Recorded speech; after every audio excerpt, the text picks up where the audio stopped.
pagi adik-adik, perkenalkan nama lengkap saya Emir Insyana Lolo. Saya salah satu mahasiswa Prodi Fisika STKIP Petabula. Pada hari ini saya akan membawakan materi fisika tentang vektor.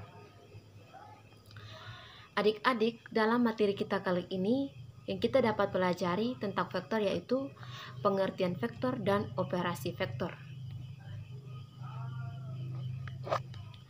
Adapun tujuan pembelajaran kita hari ini yaitu yang pertama untuk mengetahui pengertian vektor dan yang kedua untuk mengetahui cara operasi vektor.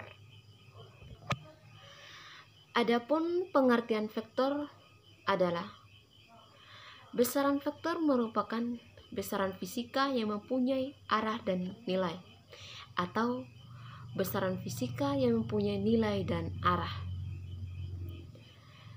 Berikut beberapa besaran vektor, yaitu ada perendahan, ada kecepatan, gaya, tekanan, medan magnet, dan momentum.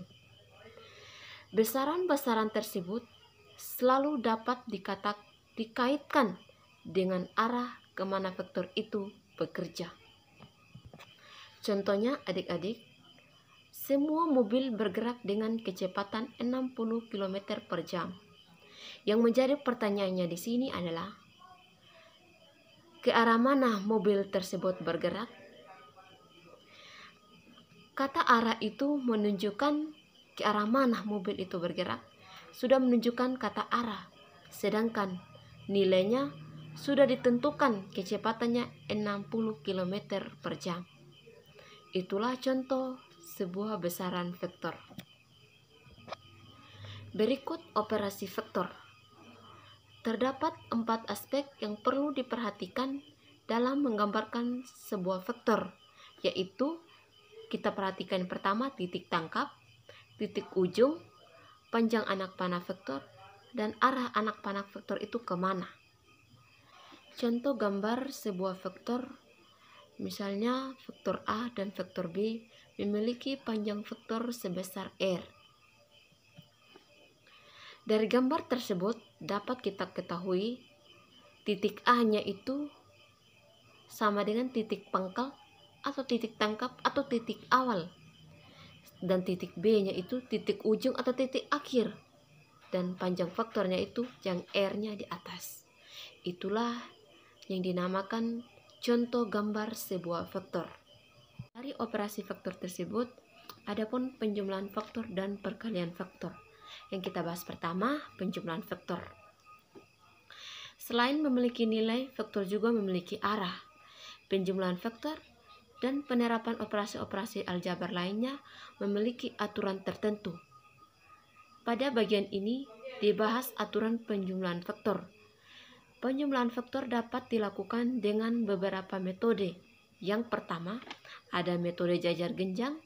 Yang kedua, metode segitiga. Yang ketiga, metode poligon atau segi banyak. Yang keempat, metode analitis atau uraian. Di sini, penjumlahan vektor dapat dilakukan beberapa metode. Dari sebagian metode, kita akan membahas satu persatu dari metode tersebut. Yang pertama, kita akan membahas metode jajar genjang. Metode jajar genjang merupakan metode penjumlahan dua vektor yang ditempatkan pada titik pangkal yang sama, sehingga hasil kedua vektornya merupakan diagonal jajar genjang. Misalkan terdapat dua vektor A dan B, maka penjumlahan kedua vektor tersebut dengan metode jajar genjang. Ini dari gambar metode jajar genjang itu memiliki vektor A dan vektor B dan memiliki panjang vektornya sebesar R, di mana metode jajar genjang ini mempunyai panjang vektornya sebesar E.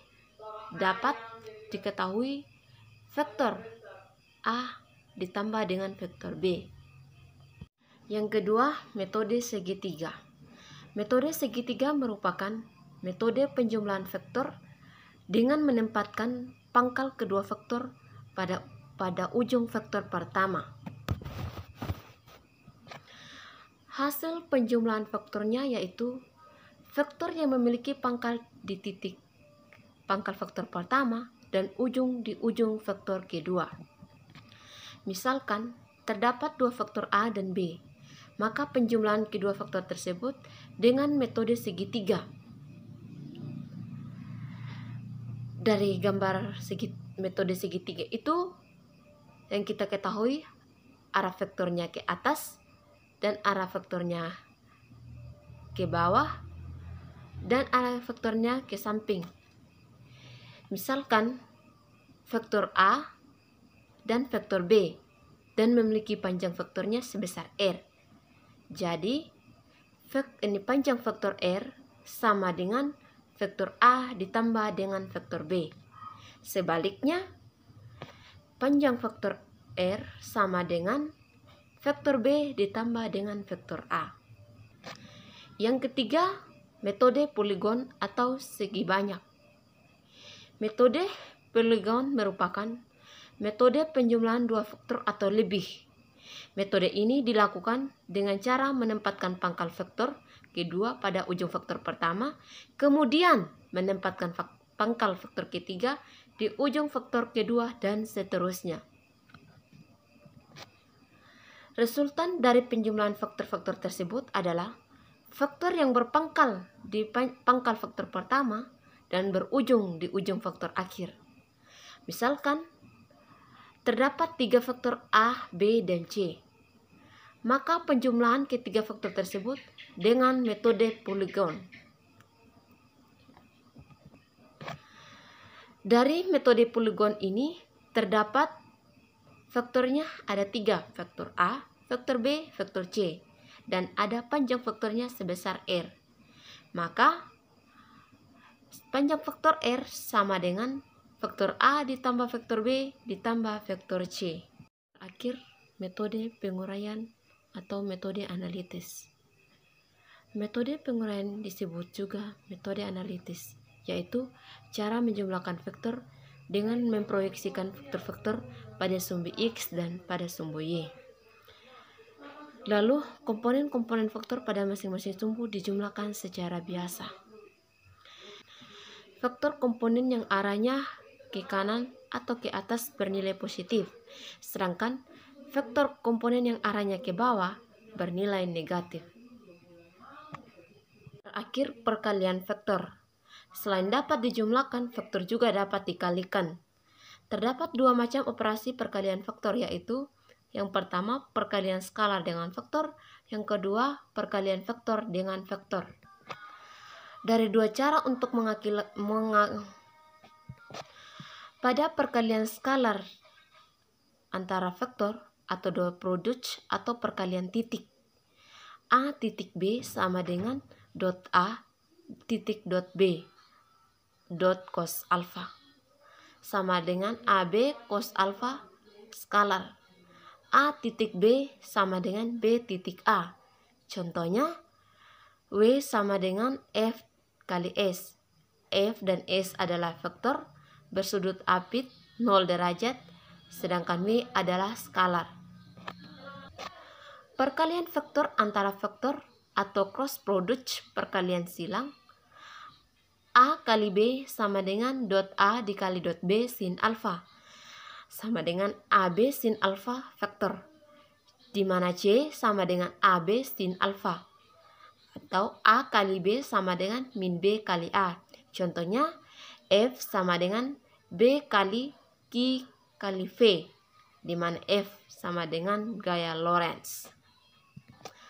Baik adik-adik, materi kita sampai di sini. Jadi, kesimpulan materi kita hari ini, adapun pengertian vektor, operasi vektor dari beberapa metode dan penjumlahan vektor serta perkalian vektor. Baik, dari materi tersebut diharapkan kepada adik-adik lebih giat lagi belajar. Sekian dan terima kasih.